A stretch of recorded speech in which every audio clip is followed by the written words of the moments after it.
Now, some of you may be aware of this, but I actually took my first step into political life because of South Africa. This is true.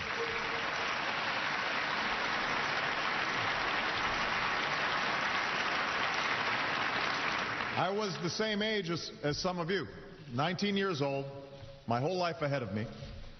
I was going to school on a campus in California, not quite as pretty as this one, but similar. And I must confess, I was not always focused on my studies. There were a lot of distractions, and I enjoyed those distractions. And as the son of an African father and a white American mother, the diversity of America was in my blood. But I had never cared much for politics. I didn't think it mattered to me. I didn't think I could make a difference. And like many young people, I thought that cynicism, a certain ironic detachment, was a sign of wisdom and sophistication. But then I learned what was happening here in South Africa. And two young men, ANC representatives, came to our college and spoke. And I spent time hearing their stories. And I learned about the courage of those who waged the Defiance campaign and the brutality leveled against innocent men, women, and children from Sharpsville to Soweto.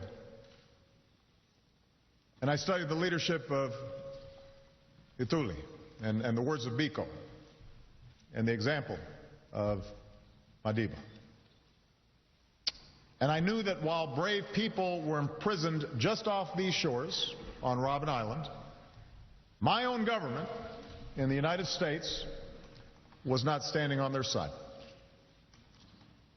And that's why I got involved in what was known as the divestment movement in the United States. It was the first time I ever attached myself to a cause. It was the first time also that I ever gave a speech. It was only 2 minutes long. And I was really just a warm-up act at a rally that we were holding demanding that our college divest from apartheid South Africa. So I got up on stage, I started making my speech, and then as a bit of political theater, some people came out with glasses that looked like security officers, and they dragged me off the stage.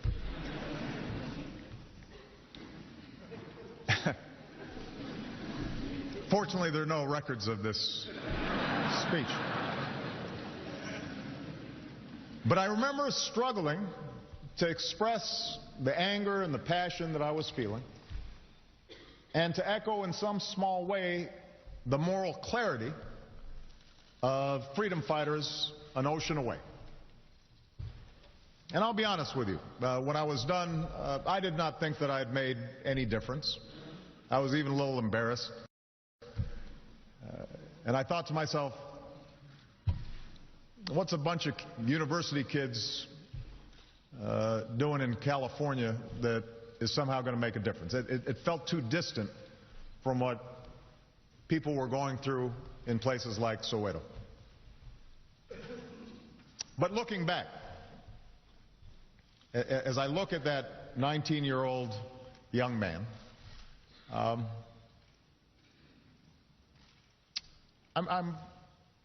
more forgiving of the fact that the speech might not have been that great.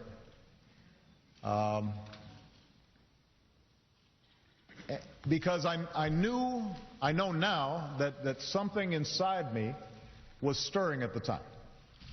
Something important. And that was the belief that I could be part of something bigger than myself. That my own salvation was bound up with those of others. That's what Bobby Kennedy expressed far better than I ever could when he spoke here at the University of Cape Town in 1966. He said, each time a man stands up for an ideal, or acts to improve the lot of others, or strikes out against injustice, he sends forth a tiny ripple of hope. And crossing each other from a million different centers of energy and daring, those ripples build a current which can sweep down the mightiest walls of oppression and resistance.